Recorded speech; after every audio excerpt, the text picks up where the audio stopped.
Salut tout le monde, c'est Rémi Charpentier pour le Facebook Live du mercredi 12 avril. On est avec Jean-François qui est stagiaire chez Danutruang. Probablement que vous avez peut-être vu le Facebook Live de la semaine passée. Fait que JF, présente-toi un peu, j'imagine que tu l'as déjà fait, mais pour ceux qui ne le sauraient pas. Ouais, ben c'est ça. Je suis un étudiant en communication marketing. Je fais un stage chez Danutruang jusqu'au mi-été à peu près.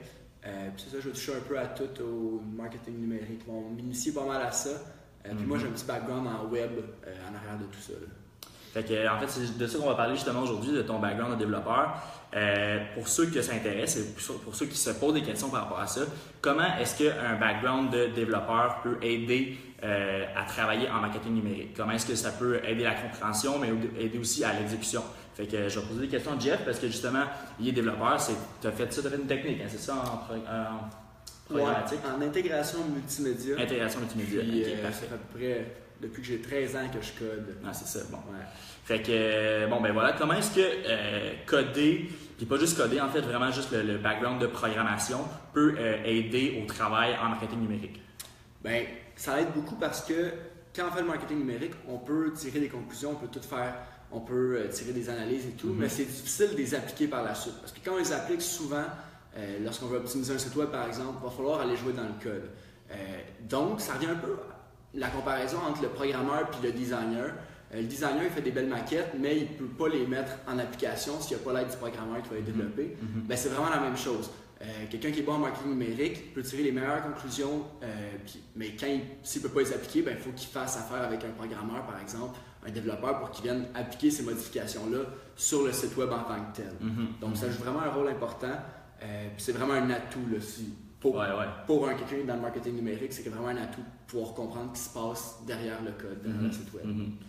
Au niveau personnel, toi, tu fais des sites web depuis longtemps, comme tu as déjà dit. Personnellement, est-ce que c'est quelque chose c'est un skill qui t'a vraiment aidé à développer pas nécessairement à développer, mais à vendre des services, par exemple, des clients de marketing numérique? Ben, faut dire que je vends pas beaucoup de marketing numérique à mes clients. Là, je vais faire affaire avec d'autres agences, peu importe. Mais je sais que ça apporte beaucoup parce que c'est ça, on peut venir faire. Oui, c'est bien beau installer le code analytics par exemple sur le site web ou le pixel Facebook. Ça, pas mal n'importe qui peut le faire moindrement qui a accès au code de son site web. Mais on peut faire beaucoup plus éventuellement. On peut fournir de l'information à Google Analytics par des interactions qu'on va faire, par du code qu'on va acheter sur le site web, selon plusieurs événements. Ouais. Donc, on peut vraiment avoir des données plus avancées, plus poussées, surtout quand on parle de commerce en ligne, par exemple, pour tracker des événements, des comportements que les utilisateurs vont avoir sur notre site web, qu'on ne peut pas faire simplement avec le pixel Facebook de base. Parfait. Puis, si tu avais... là, on va parler de choses un petit peu plus geek. Quel type de langage tu conseillerais à quelqu'un qui n'a pas nécessairement de background en codage à apprendre pour optimiser un site web, par exemple, au niveau du SEO? Ben, c'est sûr que la base du site web, ça va être du HTML puis du CSS. Surtout le HTML, là, si on veut parler de SEO un peu pour savoir comment les balises et tout, qu'est-ce qu'il faut utiliser. C'est vraiment la base. On part de ça, là, HTML, CSS. C'est quoi la différence entre le HTML et le CSS? Le HTML, c'est tout ce qui touche au contenu. Donc, ça va être vraiment de dire, bon, ben ça, c'est un titre de premier niveau. Après ça, on va avoir un paragraphe. Ah, ce mot-là, on veut qu'il soit en gras. Tandis que le CSS, ça va être vraiment le côté design. Donc, on va prendre notre contenu puis on va le mettre en forme. On va le rendre beau. C'est vraiment là que ça vient impacter. Okay. Pour ce qui est du marketing numérique, le CSS, c'est vraiment comme au niveau visuel, fait que ça nous sert moins. C'est vraiment le HTML qui va nous intéresser.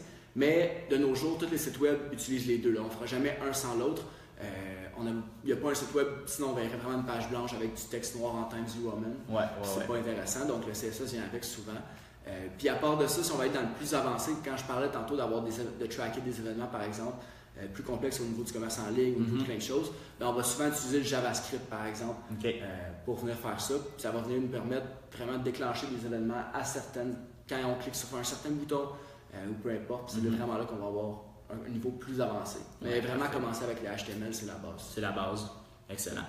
En terminant, as-tu un conseil à donner à quelqu'un qui s'intéresse au marketing numérique puis qui se dit peut-être qu'apprendre à coder, c'est peut-être un petit peu trop parce que je sais que ça peut faire peur à certaines personnes, c'est quand même quelque chose qui est lourd à apprendre. Donc, as-tu un petit conseil à donner à ceux qui voudraient devenir juste un peu meilleurs? Ben, je ne suis pas nécessairement de conseil, mais il faut savoir que on peut commencer avec le HTML puis c'est pas si complexe que ça. Puis c'est pas parce qu'on peut connaître le HTML sans le maîtriser complètement. On peut apprendre juste une base qui peut vraiment aider Puis ça peut vraiment amener des résultats positifs. À moyen long terme, c'est certain que ça va aider au niveau du marketing numérique. Ouais, puis dans plein d'autres niveaux aussi. Là. La preuve, moi, j'ai aucun background de développeur, puis je commence à apprendre un petit peu d'HTML, puis je sens déjà que ça me donne un certain edge sur d'autres personnes, par exemple. Fait que c'est tout pour aujourd'hui.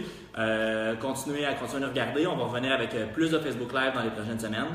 Fait que voilà, suivez la page Facebook puis notre section vidéo sur notre site web.